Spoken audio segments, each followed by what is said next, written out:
1991. godine u Prnjavorskom naselju Vučijak formirana je prva dobrovoljačka jedinica Vojske Republike Srpske Vukovi sa Vučijaka koja se do kraja rata žestoko borila za odbranu svoga ognjišta, svoga naroda i Republike Srpske.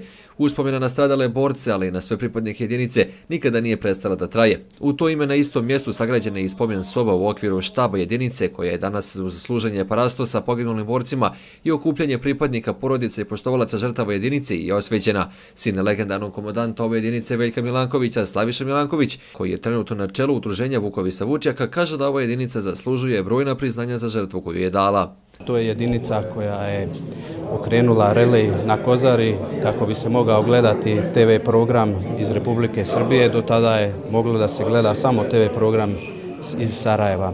To je jedinica koja je prva ušla u Jasenovac. To je jedinica koja je za zasluge za proboj koridora imenovana prvim udarnim bataljonom prvog krajiškog korpusa Vojske Republike Srpske i upravo na današnji dan 1992. general Talić im je donio njihovu prvu zastavu. To je jedinica koju je odlikovao prvi predsjednik Republike Srpske dr. Radovan Karadžić ordenom Miloša Obilića i to je jedinica koja se do posljednjeg dana rata borila za Republiku Srpsku i dan danas je na okupu i spremna da je brani. Milanković je napomenuo da treba njegovati uspomenu na pripadnike jedinice kako se ona nikada ne bi zaboravila.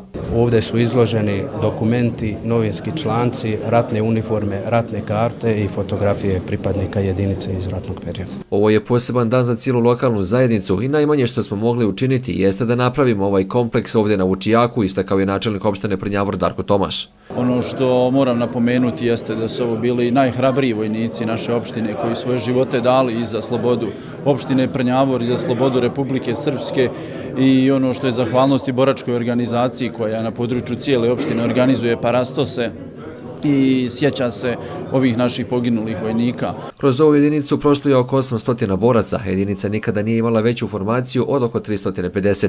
Skoro svi su ranjeni, a poginuo je 61 borac, rekao je bivši poručnik jedinice Miloš Karac i nasljednik komandanta Milankovića. Učestvovala na svim bitnim ratištima, od najbitnijih ratišta je proboj koridora, bitka za koridor. Sigurno dala ogroman, ako ne i najveći doprinos u stvaranju Republike Srpske.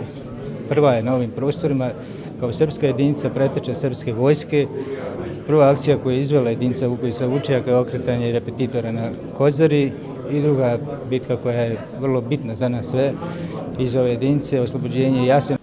Jedinica Vukovi sa Vučijaka poznata je po hrabrim i požrtvovanim borcima koji su je činili. Uspomena na hrabre Vukove i danas živi.